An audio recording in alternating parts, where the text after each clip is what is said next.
শীতের রাতে ঠান্ডা হাওয়া যখন গা ছুঁয়ে যায় তখন শরীর নিজে থেকেই খুঁজে নিতে চায় আরও কাছে আসার উষ্ণতা।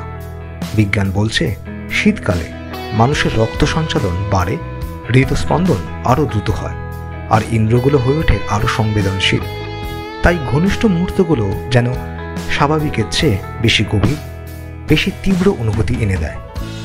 মিলনের সময় নিঃসৃত অক্সিটোসিন আর এন্ডোরফিন শরীরে ছড়িয়ে দেয় এক ধরনের মাদকতার মতো সুখ, যা সম্পর্ককে আরও দৃঢ়, আরও আকর্ষণীয় করে তোলে।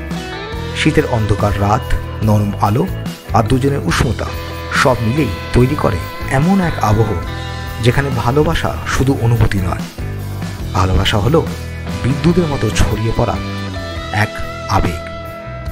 Bureau report, Nimbupani Bangla.